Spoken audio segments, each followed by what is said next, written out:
Welcome. I'm E.G. Marshall. The past haunts all of us. We all make mistakes, sometimes accidental, on occasion deliberate. But let's be honest. What haunts us most is that they might catch up with us, leading us where and how far. Let's consider the case of Jim Beecher. So, just where have you been so late, and with which favorite actress, as they like to call them in the newspapers? Don't bug me, Louise. What are you doing? Trying to empty the bottle? Maybe I have a reason. I might catch up with you. Why, you're shaking, Jim. What is it, Jim? What's the matter? I was followed. Somebody followed me all the way home. I've asked you not to walk the streets alone at night. Who was it? What did he look like? I don't know who it was. All I could hear was the footsteps. Just the shadow of a beat behind mine. As though she, whoever it was trying to fit their feet into my footprints. Every time I stopped, they stopped. And when I turned around, there was nobody there. Nobody at all.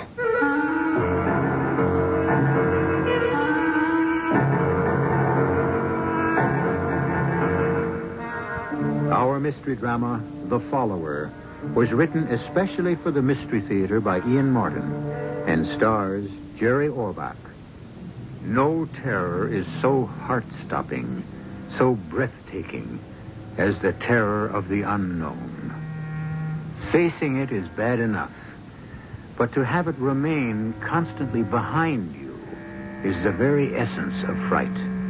To have a something fit its steps into your very own is the quintessence of every bad dream you've ever dreamt. Who Jim Beecher is, what he is, matters little for the moment. All of us share his fear. Except, perhaps, his wife, Louise. What do you mean, nobody there? Just what I said. For heaven's sake, nobody behind me. Nobody even on the street going my way or the other. Just me, alone.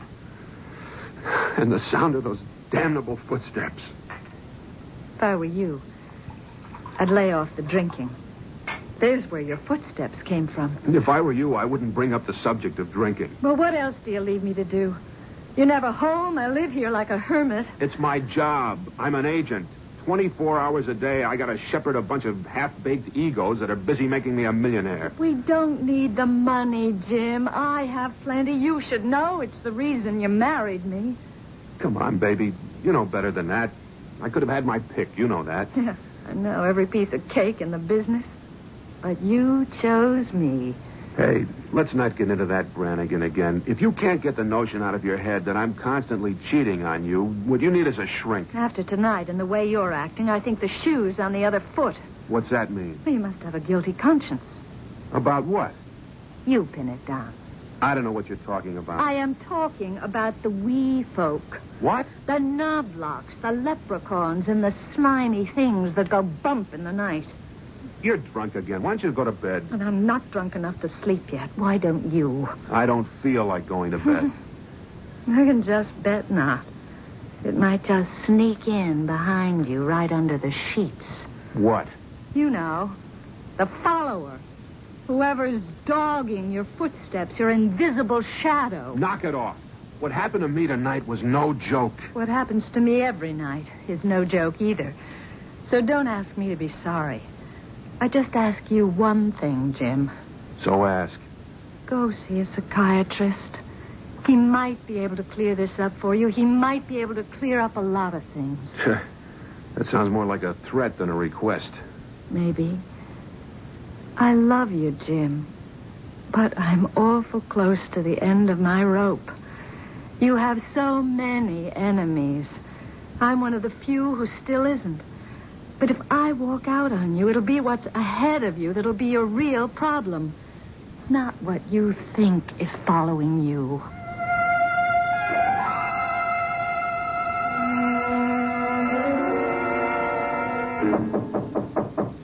Louise? Yes?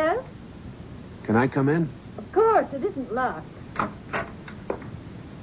It's our bedroom, after all. And I'm always hopeful, even if it has become more and more hopeless. Hey, don't let's start that round again. It's just... Well, I'd like to come back to my own bed if I can. Well, you were the one that left it. You know how many late nights my work calls for? I didn't want to disturb you when there's plenty of room in the apartment. That's the only reason I moved out. I'd accept any reason as long as you're moving back in. What's the matter, Jim? That private ghost still dogging you? No, it's just like... It's just for once you need someone, and I'm all that's at hand. All right, Jim. It's your own bed, so come on, crawl into it. I'll try to keep your goblins away. I don't deserve you. You're damn right you don't. But you got me. What is it, Jim? What are you so scared of? Nothing. What's the matter, Jim? Does she have a large husband with a quick temper and a gun collection? Who? Whoever that you were showing how to become a star overnight in another bed. Damn it, Lou, I told you. I was at a skull session for the Tom Bernard show. It's a mess. It's got to be rebuilt by tomorrow night, or we're up the creek without... All right, forget it, Jim. Just lie close to Mama. I'll keep the monkey off your back. Whatever it is.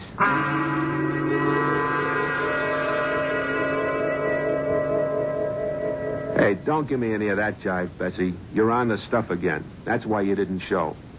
What do you mean Deke's in the hospital? So he's got nurses and doctors to take care of him, and you to foot the bills. That's why you don't cancel without talking to me first. Sure, I wouldn't have let you. You think you're big enough to call the shots?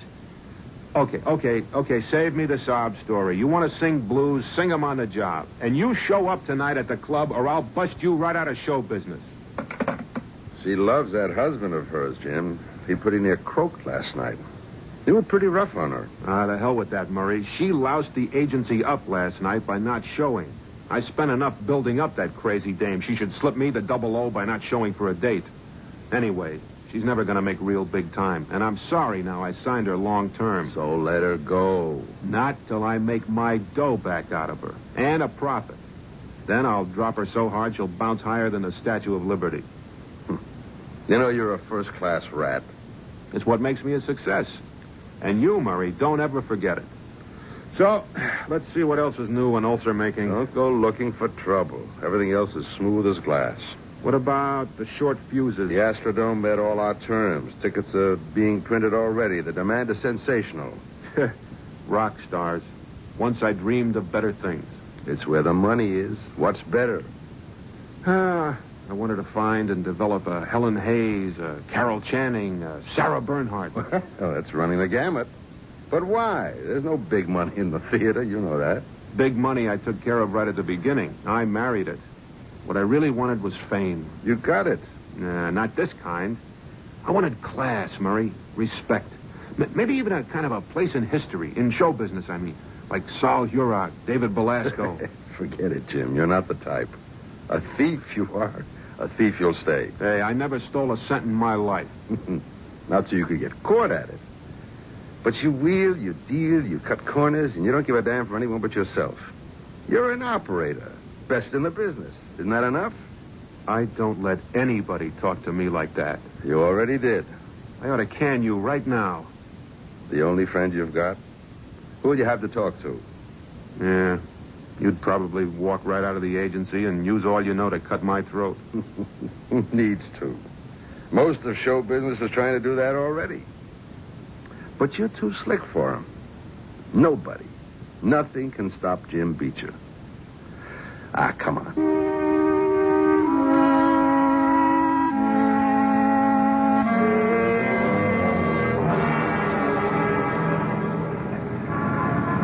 We should have taken a cab.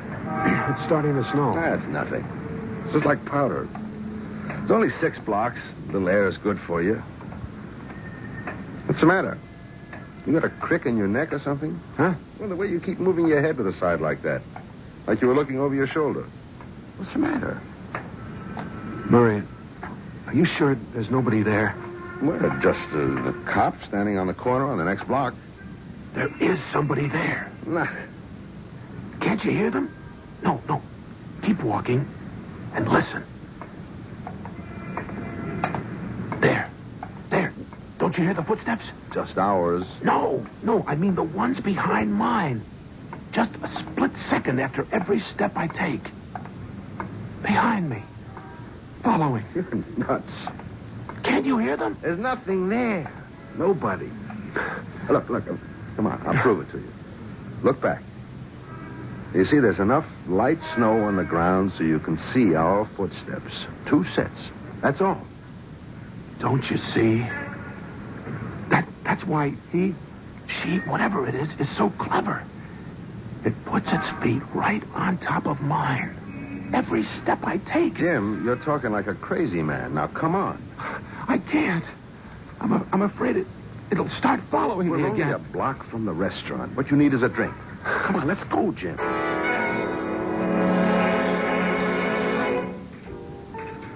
You feeling better now? I don't know, Murray.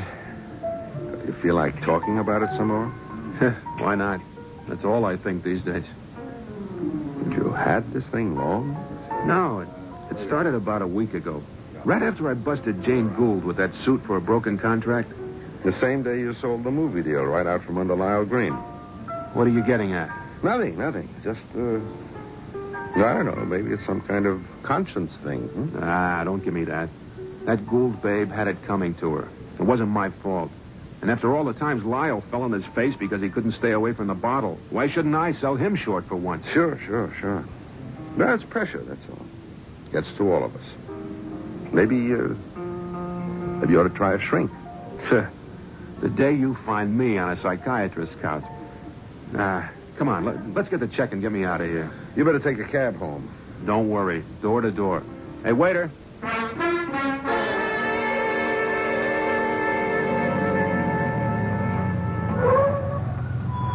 Hey, cabbie, what's the trouble? Lousy, no-good mechanics. I told him that battery had a bad cell. You mean your engine's dead? The way it looks, Mac. Well, then get me another cab. This time of night, this neighborhood? What's to worry, Jack? You're only 3 blocks away from your house. Ain't much of a walk. No, I don't want to walk. Not alone. You come with me. Mister, I got enough troubles. I got to get on the phone and get hauled out of here myself.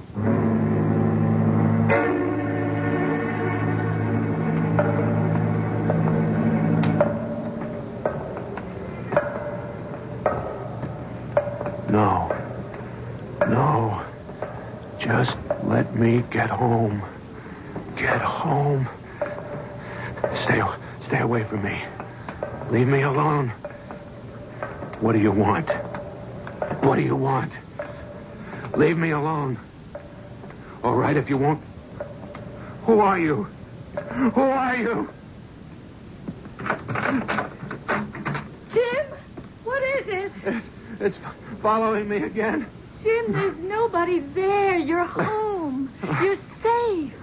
There's nothing there, darling. You're doing this to yourself.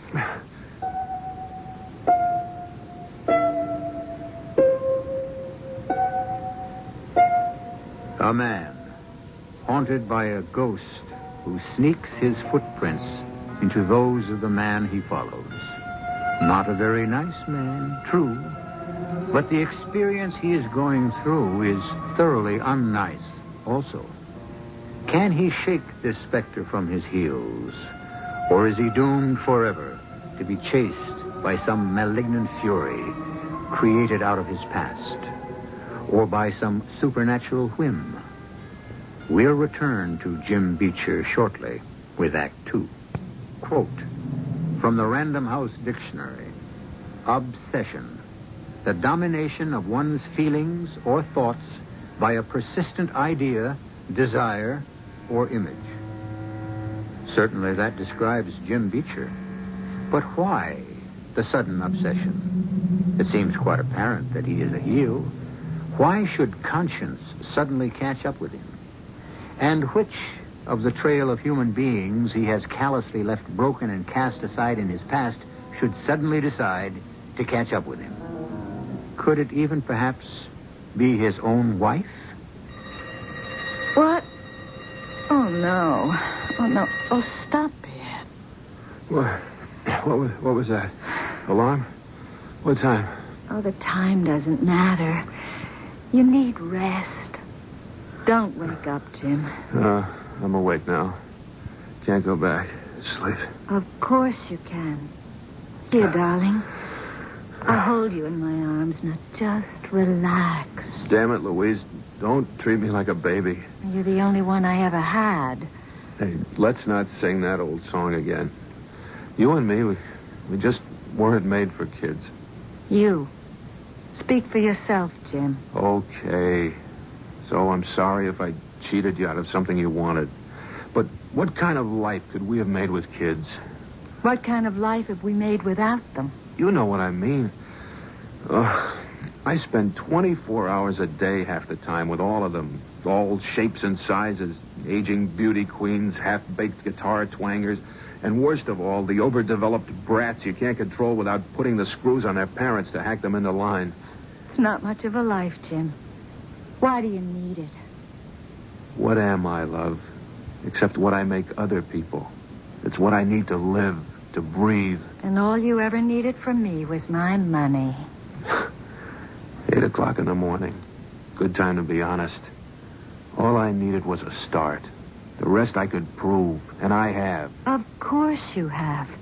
You've proved yourself. Money doesn't matter anymore. So why not take a rest? Let's just go away together somewhere. I can't. You mean you don't want to? With me? It isn't that, Lou. All my life, I've had this rocket up my tail. Since it isn't going to be me who shakes the world, I got to find that superstar, the one who tops the field, that nobody can forget. Once I do that, maybe I can turn off the steam, relax. Oh, Jim, if only you didn't have to prove something. It's funny. It's funny. I never really knew I felt that way. I honestly still don't. I mean, all the way. It's this other thing that's happened to me that's got me really shook. Put your arms around me, Lou. Why do you even have to ask? If you'd only give me a chance to love you. I need someone to love me. Murray made that clear. I don't have many on my side, if any. On your side for what? To stand between me and what follows me. Whoever, whatever it is. Here, for this moment, I'm safe. But not for long. The minute I get on my feet, the steps will be back on my trail. What am I going to do? See Dr. Braun, please. That old poop. You should know how he helped me. He conned you. There was a time I was ready to kill myself, Jim. Because I knew you neither loved me or needed me anymore. And if it hadn't been for Dr. Braun, you'd be a free man now, a widower, if you like that term better. You were ready to kill yourself? Without you, Jim, I'm nothing. I just wouldn't want to be. Well, how did he stop you? Well, it's between him and me. Try him.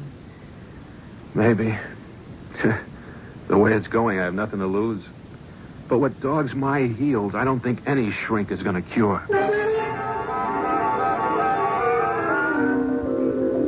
And what I used to hear just when I was alone, Dr. Braun, I now hear with other people along. They do not hear the footsteps. No. That's simple. Doesn't it suggest to you that there are no steps at all, except in the mind? Your mind, Mr. Beecher. They're not imaginary. I hear them. Of course. They're very real to you. They exist. But they are not so important. What do you mean? What is important is, why does someone want to follow you? Not just follow, but exactly in your footsteps. That's what you're supposed to find out for me. Oh, no, Mr. Beecher. That's what you have to find out for yourself. You're the only one who knows who or what it is. I already told you I don't. That's because it's buried too deep in your subconscious. Or because it's something you're hiding from yourself. Now, how could I hide it from myself? Very easily, Mr. Beecher. We all hide things from ourselves. Sometimes knowingly, sometimes without being aware that we're doing it. Why? Fear, shame, Those are the simplest and most common reasons. Who are you afraid of? Nobody. I doubt that. We're all afraid of someone in our lives, or have been at one time. Your father? That fool? He was a nothing, a nebbish. I never knew him that well anyways. He died when I was around 12. Your mother? No, certainly not my mother. She wasn't much either. She cleaned office buildings for a living. And she would have been a lush if she could have afforded it. Brothers, sisters, any other relations? Nah, nobody. It was just us. What about your wife? You should know about her better than me. Or maybe she thinks I'm afraid of her. Huh? What Mrs. Beecher thinks, or has told me she thinks, is her business and her business alone. I'm asking you, are you afraid of her? Louise? Why should I be? She's a very rich woman. So? It's possible you might fear losing her. Listen, I don't need Louise anymore. I make plenty of money for myself. But you might have feared her once. Why? Because you did marry her for her money, didn't you? Or maybe it wasn't fear. Perhaps it was shame. This is all a waste of time. I don't know why I let Lou talk me into coming here. Of course you do. Because you need help. But not from you. Your hour isn't up. Don't you want to use it? What's the point? What can you do for me? What can anyone do? I'll have to be frank and say I don't know. But I can say the things I do know. I checked with your medical doctor, and your health is fine. No vascular problems. Blood pressure normal for a man of your age. You don't suffer from hypertension, which in your business is a minor miracle. Your hearing is perfect. There is no possibility that these footsteps you hear are some physical echo. They are totally, I have to conclude, from one of two fields. What two fields? One, they are supernatural. Come on. Let's cut out that nonsense. What's number two, like I even have to ask? Then don't. Psychiatric. I'm going nuts, right? Yes, no, yes. You want to translate that? Yes, you are right. No, you are not going nuts, or don't have to. And yes, of course, your problem is psychiatric. How do we cure it? We meet, we dig, and somehow, somewhere, we find out who is your mysterious follower. Then what? We hope that he, she, it will leave you alone. Can you guarantee it? No. I think you're ashamed of something, and you won't admit it, even to yourself. Baloney, Doctor. You're talking to the toughest agent in show business. It builds a thick skin. The things I've done don't bother me any. That's the game, and I play it all the way. I will take one piece of advice from you out of this expensive hour, though. I'll cure myself. To hell with whatever it is I think I'm hearing. I'll just shut my ears to it, and it'll go away. Here. Don't bother to send me a bill. Cash on the barrelhead. I'm paying you and going back to where I should have stood. On my own. I'll fight my own battle. Murray, I'm sorry to drag you over here, but I was afraid to come to the office in case Jim might see me. That's all right, Louise. If I don't have time for old friends. You are a friend, Murray. Still. Still. I wouldn't think you'd have to ask. Oh, I didn't mean me. I meant Jim. Well, I'm a creature of habit, Louise. A kind of human leopard. I don't change. You're a kind man. You're the best man I know. Well, I was 20 years ago. You should have been standing next to me if I'd had any sense. But I lost my head over Jim.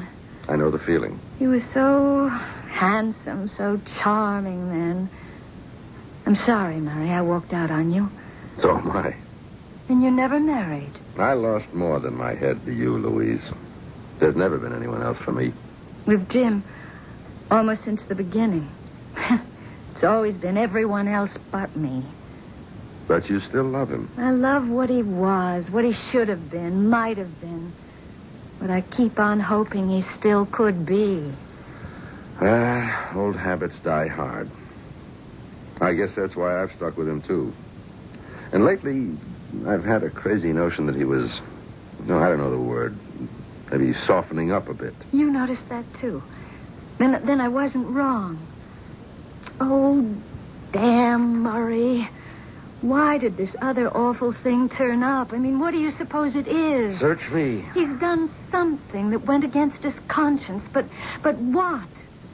I know how hard and even vicious Jim can be. I'm not making excuses for him, but well, no matter how I feel about him now, I just can't sit by and watch a man go mad. I know, Louise. I want to help him, too. I always want to help a friend. In this case, you, a lot more than Jim. I was the fool.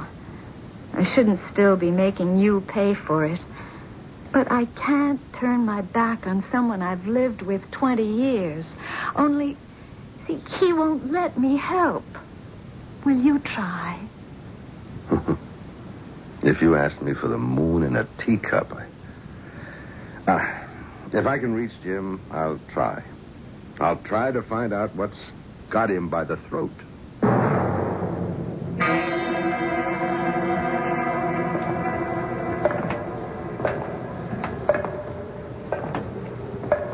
I don't hear them. I don't hear anything. I'm walking instead of riding to prove it.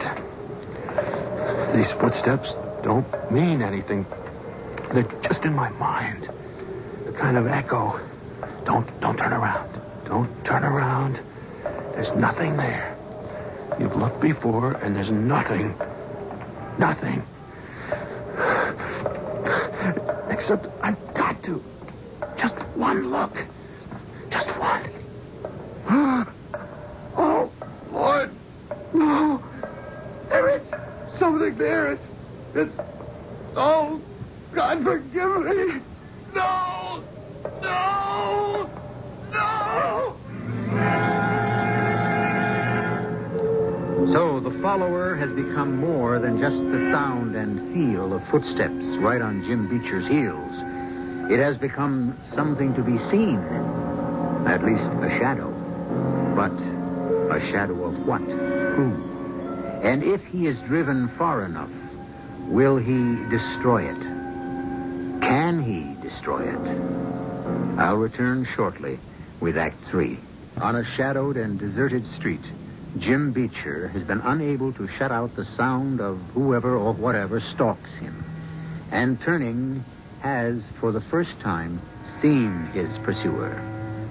Seen, at least been conscious enough of a presence there to break in wild panic and run toward a well-lighted boulevard. Hey, look out, you crazy. Yeah, hold it there. Hold up there. Oh, Lord, no. All right, everybody, stand back. Make room. Give the guy a chance to breathe. Hey, you, get over to that booth there and get an ambulance. Dial 911.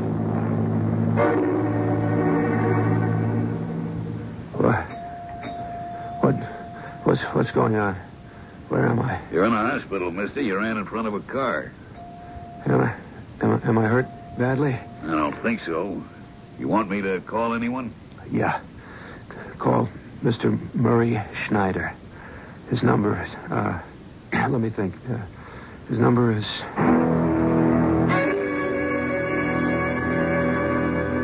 Are you sure you're okay, Jim? Yeah. A couple of bruises and some minor scratches. Hey, just get me out of here before they dump me in the loony ward. Okay, don't worry. I'll take you right home. No. Murray, just get me to your place. Huh? Yeah, I've got to talk to you. I know now who's been following me and why. And I need your help more than I ever needed it in my life.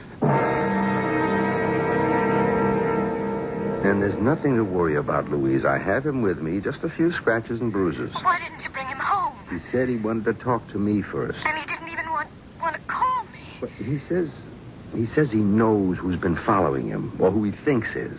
He wanted my help. But not mine. Louise, what can I say? Nothing, Murray. I just hope he's come to his senses. It'll make two of us. What does that mean?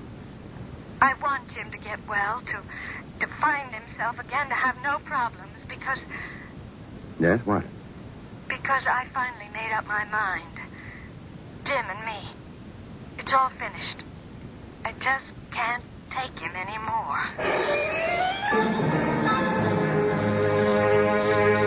I didn't mean to keep you waiting so long, Jim. I told her you were okay and that you were with me. Fine. I didn't want her to worry because I was late. That's a new wrinkle. Never worried you before. You don't have to rub it in. A first-class heel. 30 years experience. And I don't think I could change now if I wanted to. I've cheated, skimmed, taken money under the table, made actors, or broke them without any feeling. Except for the rustle of the good long green under my fingers and stashed away in Swiss and Caribbean banks. Maybe it's all catching up with me. And maybe I deserve it. That doctor, he stirred up the old memories. I know who's following me, haunting me, blaming me, and wishing me as dead as she is. And at last, I'm facing the fact she has a right to. Jim, look, maybe a drink. No. Let me get this off my chest once and for all. It was before I met you, Murray. Nearly 30 years ago. And I was some different kind of guy. Like, I was working for Harmon and Sells, the big agency that went broke. Yeah, I remember them. Yeah. I was mainly a gopher. But I did some minor casting for the summer circuits. And one day, this little girl named Christie Meadows walked in. And I broke my tail to get her a booking with a stock company as resident ingenue. She was good. I mean, really good. And she was loaded. With talent? No, I mean with dough. Her father was president of an oil company, and money was beans to him. Christie never knew it, but he laid one solid grand on me under the table in 50s to make sure his little old gal got her chance. I had a laugh because she didn't need his help. Didn't even know he was offering it. But I decided right then and there I could use his help. More than that, his daughter. I used to go down weekends to the theater where she was playing. And not only for her money and the future I thought it could buy me. There was a lot more to it than that. A lot more that it didn't take me long to tell her. I declare, from all the stories I ever heard about New York, I didn't expect ever to find an agent that would give me such personal service. You can knock it off, Christie. You know I'm not down here as an agent. I certainly hope not. I love you, Christie. I thought you'd never say it. Oh, darling, what a life we're going to have. Oh, such a long, lovely future. Yeah, if your dad sees it that way. I'm not much of a catch. I don't make much money. Oh, who cares about money? We'll make it. Well, her father didn't take to the idea of me as a son-in-law. Christie had a little apartment in New York. And even though I had my own place, we were living together. I don't know how he found out. But one night, poor Christie had to lay the ultimatum on me. Oh, he's just as stubborn as an old mule. And he means it. You mean if we wanted to get married, he'd cut you out of his will? He already has. But we're not married yet. No, Jim. But we sure better had going to be. Why? Well, because I just haven't been as careful as maybe I should have been. What? I went to the doctor, Jim. There's just no kind of question. I'm going to have your baby. Look, it isn't too late. We could do something to stop it. That's just what my daddy wanted to do. I didn't think to hear it from you. But I haven't any money, Christie. I couldn't even support you, let alone a kid. But we could make out somehow. If you really loved me, do you? Well, of course I do, hon. Christie, we've got to use our heads. We can't cut it together with the money I make. Even with you working, too, and you won't be able to do that for long. I can't start out that way. What do you mean, start out that way? I got plans, baby. 1,000,000 plans, but I need some backing to get them going. Jim, are you trying to tell me that you're not planning on marrying me? Don't you see it? It's different now. I mean, somehow I'll manage so we can get rid of the kid, but because I'm not a Texas oil heiress, you're going to walk out on me. You've told me your father would never go for me as your husband. But I do.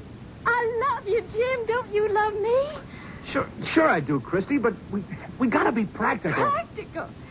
Jim Beecher, you're my whole life. And if I can't have you, I don't even want to live. No, don't be a silly child. Listen, I'm going to tell you something. If you walk out on me, I'm going to kill myself. I swear it. I promise you. Come on, Christie. Let's cut out the corny dramatics. Nobody kills themselves for love. Not at our age, and particularly a girl whose father owns half of Texas. I don't even want a corner of Texas. I want you. I am not going to live without you. Come on. Let's cut out the melodrama. It isn't melodrama. It's just God's honest truth. Damn, this isn't a scene in a play. Will you forget you're an actress and stop the dramatics? Okay. I'll bring you to your senses. Here. What's that? Sleeping pills.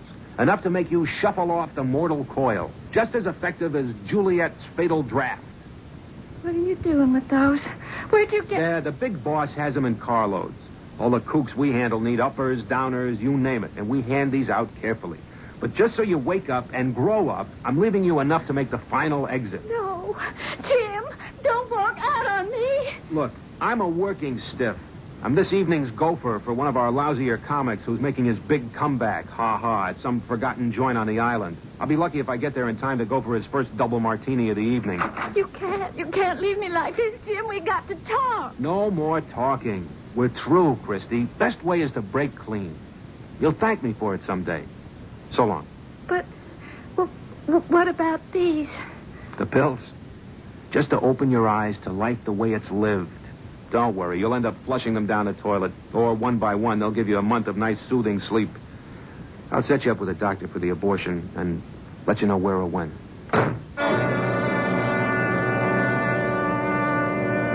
Of course, I'm cutting it short.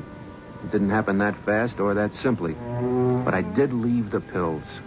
What did I want, Murray? Was I really trying to help her grow up? Or was I really praying for her to take them and solve the whole mess for me simply?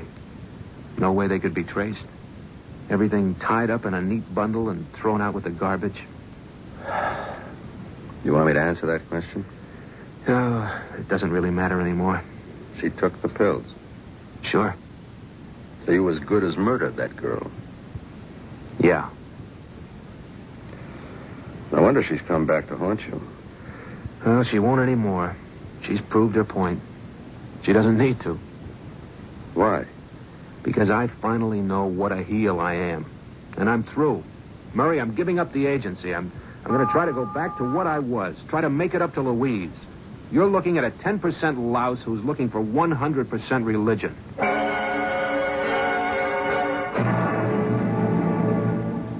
I'm sorry, Jim. It's just too late for us. I don't know what your great awakening is exactly. I don't even want to. But I know what mine is. I married the wrong man. As soon as I get a divorce, I'm going to marry the right one. Please, Lou, give me one more chance. Help me, Louise. I want to be what I was. Oh, it's too late. I've had all I can take. I just can't find my way back any more than you can. Jim, where are you going? Out. Just to walk. To be alone. This time of night? What about the follower? I know now who that was. She won't follow me anymore. Finding out shamed me enough to make me want to find out not what I am, but who I was.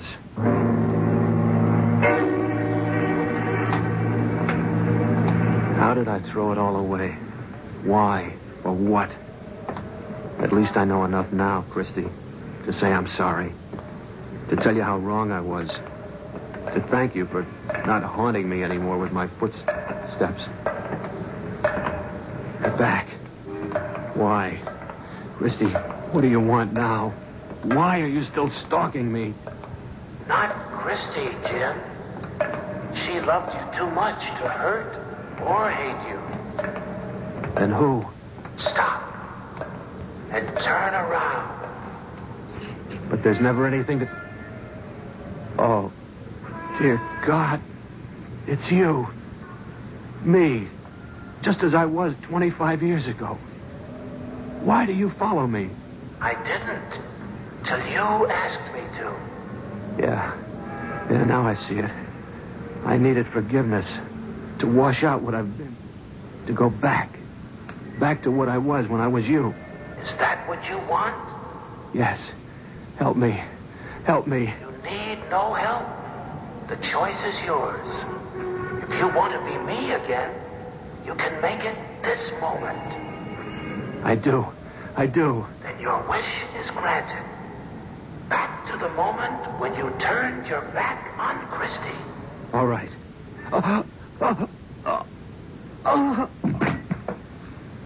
That isn't fair. I'm dying. Of course. You killed yourself when you killed her. Christie. The real Jim Beecher has been dead ever since. It must have been a heart attack, Lou. I don't think he ever knew what hit him. I should feel more. But I wasted all my love for him. I only hope I have some left for you, Murray. I have enough for both of us. And Jim's at peace. There's no one to follow him anymore.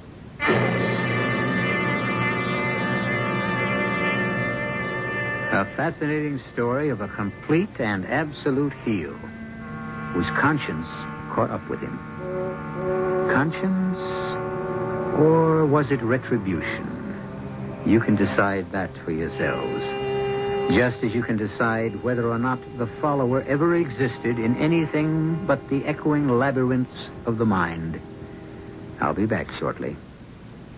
For this night, at least, we can all go to bed less afraid of the shadows that peer across our shoulders, the nameless, shivery things that sometimes haunt our dreams, and at least not fear that stomach-chilling terror of a step that sounds like a follower. We can all be like Satchel Paige and say, don't ever look behind. Something could be following you, and it might catch up. Our cast included Jerry Orbach, Carol Teitel, Nat Polen, and Jackson Beck. The entire production was under the direction of Hyman Brown. Until next time, pleasant dreams.